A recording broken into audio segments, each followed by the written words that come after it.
It's Ashleigh from Sweet Dreams Bake Shop, and it is wedding season, so I am going to be showing you how to DIY your own wedding cake at 3 different time commitments.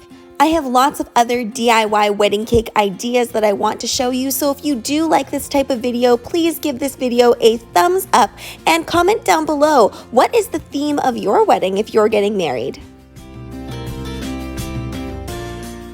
With all of the cakes that I'm going to be showing in this video, I am just using buttercream for the filling just to make things really easy. If you're new to making cakes and new to making buttercreams, I will put a link right in the right hand corner to how you can make my buttercream that I am using today. As you saw there, I had to cut down that cake so it fit my other cake size. I actually wanted these both to be 8 inches, but I only had one 8-inch pan, so I did it in a 10-inch. Of course, you won't have to do that because you will most likely bake your cakes the right size the first go around. Wedding cakes have a tendency to dry out because they're going to be left out a lot longer than your average cake. So what I did there was I poured on some simple syrup on each layer of cake.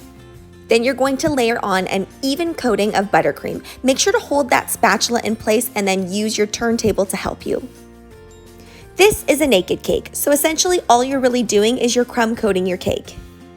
It took me around 26 minutes to complete this cake. Of course, I had little interruptions here and there, so I brought it down to about 25 minutes.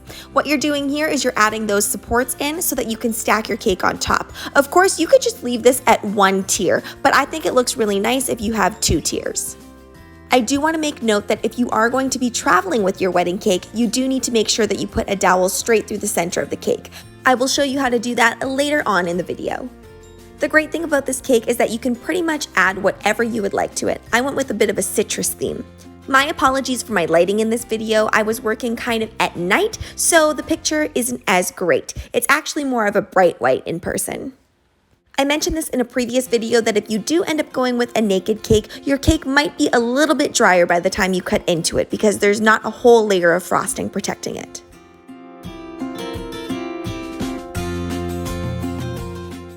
This is a variation of the naked cake. We add just a little bit more frosting, and then I'm going to swipe through with a comb so that you can still see a little bit of the cake. Now, of course, you could do this so that you're not seeing any of the cake, but that means that your frosting has to be layered on quite a bit more, and you have to refrigerate in between coats.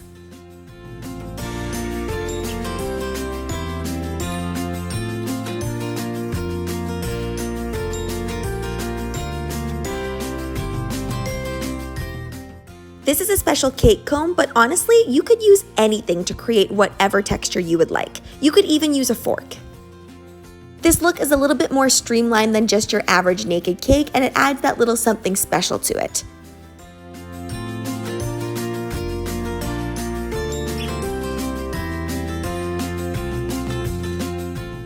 To get rid of all of that excess buttercream on your board, just hold your spatula in place and move your turntable around.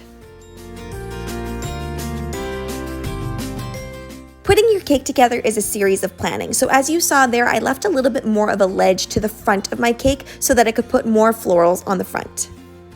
I got these flowers from the dollar store and I made sure to wash them, and they're so easy to put in. I think all of these flowers cost me about $5 and I don't even end up using all of them on the cake. The great thing about working with this look is that if you don't end up liking your flower placement, you can go ahead and take them out and try again. If you want to use fresh florals, you can for sure do that. Just make sure that your flowers are well dried off and have no extra moisture on them, and you want to make sure that you place them on your cake the day of your wedding.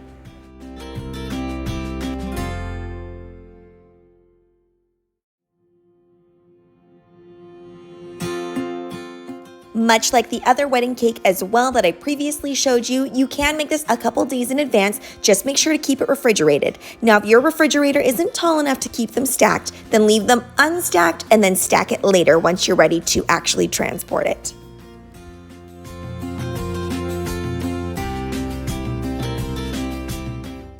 I'm going to preface this next cake with the fact that yes, it is obviously a more advanced design. However, you can make this design a little bit more in advance than your naked cake or the semi-naked cake. There are 2 fake tiers on the bottom, which you can pretty much make as far in advance as you would like. They're going to last you literally forever, as long as you don't get them wet and you keep them out of the moisture. As mentioned in a previous video, you could keep this whole cake completely fake, and then that way you can just serve your guests cupcakes. In that instance, you could really spread out the amount of time that you're using to make this wedding cake. Today, I'm going to be showing you how to make the top 2 tiers real. This is a very classic wedding cake. I wanted to make things look a little bit different, so I put a small shallow tier in between. I don't show it in the camera, but I do crumb coat this twice. So after I crumb coat it here, then I place it into the fridge, and then I wait another hour, and then I crumb coat it again. As you can see, my tiers are a lot more covered with icing. To make things easier on yourself, you're probably going to want to use a fake cake tier, which is just a styrofoam tier, and then you're going to cover it with fondant. Don't worry, I know I'm going really fast right now, but we're going to slow it down on that last tier so I can show you how to do that.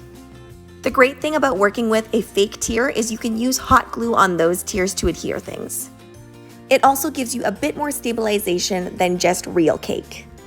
A little tip here, I am making a gray wedding cake just in the center, so I added a little bit of black to my white fondant as well as a dash of yellow. That helps get rid of that kind of purpley look that can sometimes happen.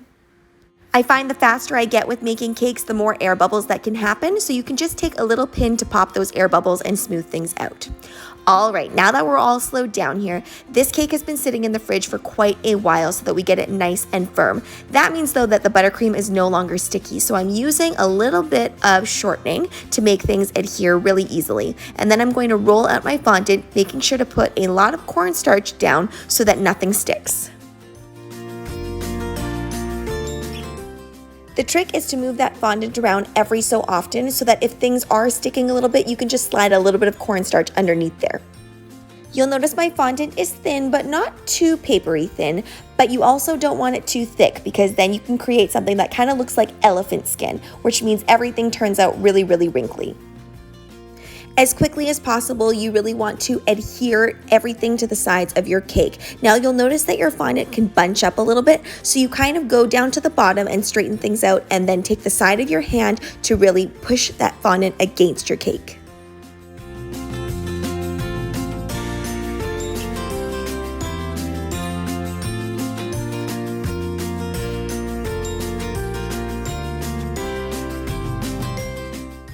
I always use this plastic smoother to cut off all of my edges. I don't know why, but I sometimes find when I cut things with my X-Acto knife that I end up not having as much control and I cut into things that I don't want to. Now what I'm doing is I'm smoothing out the fondant with my fondant smoother.